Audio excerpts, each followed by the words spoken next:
ఒక్కో జిల్లాను క్లియర్ చేసుకుంటూ వచ్చేస్తున్నారు.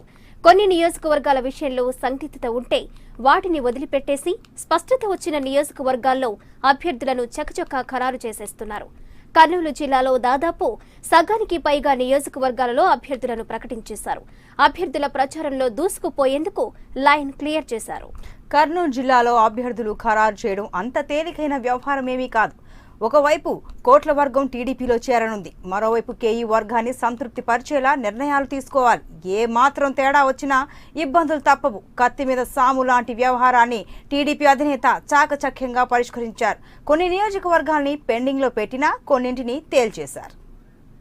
అదే సమయంలో కేఈ కుటుంబానికి ఏమాత్రం ఇబ్బంది లేకుండా బనగానపల్లి ఎమ్మెల్యే సీటును బీసీ జనార్దన్ దక్కించుకున్నారు. నంద్యాల పార్లమెంటు పరిధిలో ఖరారైన తొలి ఎమ్మెల్యే సీటు ఇదే.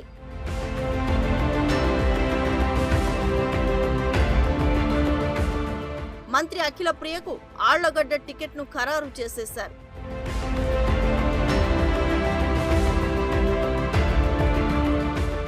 కర్నూలు సీటు కోసం sitting MLA SV Mohan Reddy, TG Venkatesh తనయుడు భరత్ పోటీ పడుతున్నారు.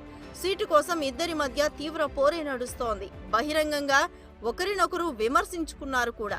నిజానికి 2014లో ఎస్వి మోహన్ రెడ్డి వైసీపీ తరపున గెలుపొందారు.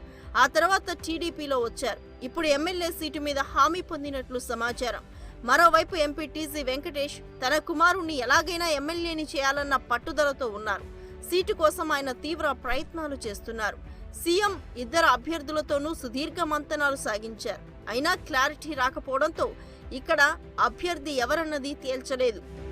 ఆదోని నియోజకవర్గం వ్యవహారం కూడా ఎటూ తేల్చలేదు. ఆ సీటు కోసం మీనాక్షి నాయుడు, బుట్టా రేణుకు పోటీ పడుతున్నారు.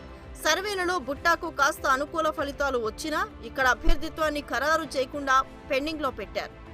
ఆలూరు సీటు ఆశిస్తున్న వీరభద్రగౌడ్. ఆలూరు సీటు విషయంలోనూ టీడీపీ ఎటువంటి నిర్ణయాన్ని ప్రకటించలేదు. కోట్ల కుటుంబం టీడీపీలో చేరితే ఈ సీటును కోట్ల సుజాతకు కేటాయించాల్సి ఉంటుంది. టీడీపీ నుంచి ఈ స్థానాన్ని వీరభద్రగౌడ్ ఆశిస్తున్నారు. సీఎం ఆయనతో చర్చలు జరిపారు. కానీ కర్నూలు విషయంలో ఎటువంటి స్పష్టత ఇవ్వలేదు. పాణ్యం టికెట్ మీద కూడా సందిగ్ధత కొనసాగుతుంది. గౌరు చరితారెడ్డి పార్టీలోకి వస్తారంటూ ప్రచారం జరుగుతున్న నేపథ్యంలో ఆ సీట్ను పెండింగ్ లో పెట్టినట్లు తెలుస్తోంది.